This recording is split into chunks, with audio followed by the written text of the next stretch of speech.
jok baru. Owner kata kereta tak power. Tapi banyak, tapi power keluar 60 lebih je. 70-80 power gitu lah. Jadi kita cuba yang terbaik lah. Ni pun dah okey lah ni. Ni dia pakai Toyota punya, yang lain dah okey dah.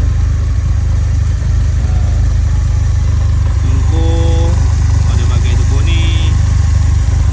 Pakai Mac ECU. Ni Pure tu. Mantap tu. Okey, kita tengok. Kita nak buka balik. Nak set up balik ni semua.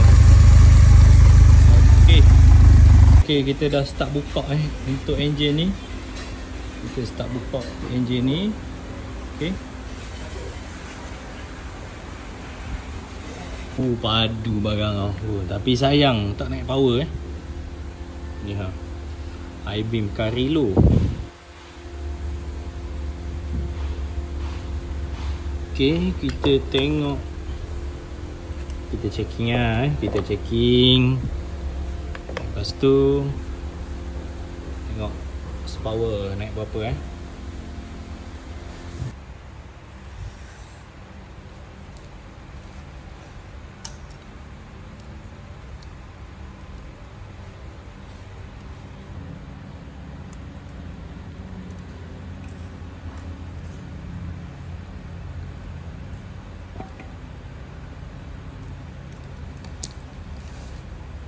Kita slow ni. Okay, so yang sebelum ni dia pakai Ken Jasma. Kita tak tahu, abang tu tak tahu nak cari power macam mana. Tak ambil buat kerja 2-3 kali. Suka dia buka balik. Jadi kita pakai je resepi yang sejak azali, Ken Max Speed 280. Okay. So ni bar spring kita dah pasang dah. Retainer titanium.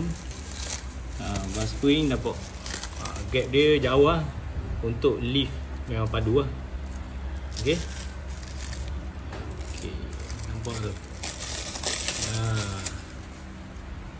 Okay, so sekarang ni proses kita nak pasang head Kita pasang head dekat blok. Torque dia ni, dia pakai yang Wilson punya. Torque dia dah lebih kurang dalam, kita buat 75 Nm lah. Okay, kita test dulu. Tak tahu ni nak buat 80 ke takut terangkat. Okay, kita test dulu 75. Kalau ok, kita tarik 80. Ok, Alhamdulillah, hari yang ditunggu-tunggu dah pasang dah enjin. Ok, kita buka. So kita buka apa yang diubahnya. Ok, so kita ubah intake. Injektor masih pakai yang asal dia. Kita pakai 390 daripada GSR.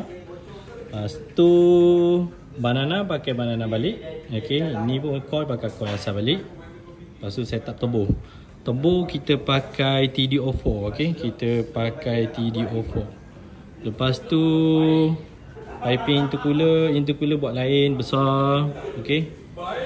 Lepas tu wastegate merah pakai original punya. Yang tu pakai yang lama balik. Piping intercooler buat satu set yang lain. Setup trigger Mac ECU mini semua pakai yang sebelum dia. Dan engine bay pun pakai yang lama balik. Ok. So gearbox pun dah tukar gearbox manual daripada auto pergi ke manual. Sebelum ni dyno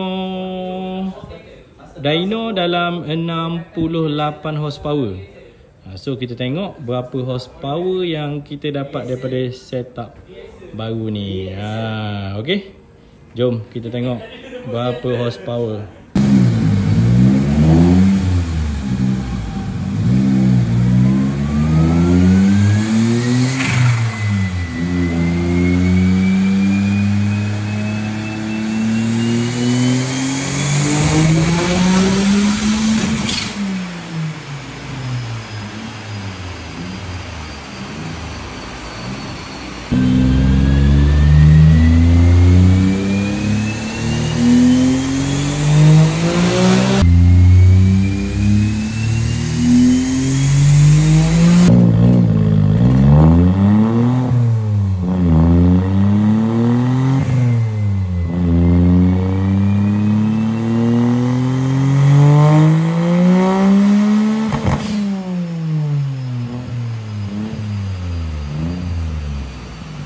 Okey, Alhamdulillah dah selesai sesi dyno tuning. Nampak tu, banyak gila. Kita lebih daripada 30 kali run lah kita buat daripada 60 lompat sampailah 153.5 horsepower.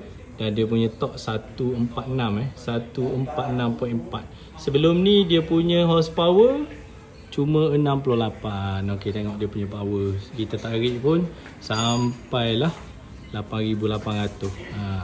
Jadi ikut Vespa ini boleh je kita nak tarik 10,000. Tapi owner kata daripada 68 dia dapat 120 pun dia dah happy dah. Sekarang ni dia dapat extra 33 horsepower. Okey, so tu saja daripada abang Tebu pada kali ni. Okey, Assalamualaikum warahmatullahi wabarakatuh. Dan tengok ni, budak hibah. Ini adalah budak hibah. Ada kisahnya. Hibah berapa juta? Banyak. Banyak hibah.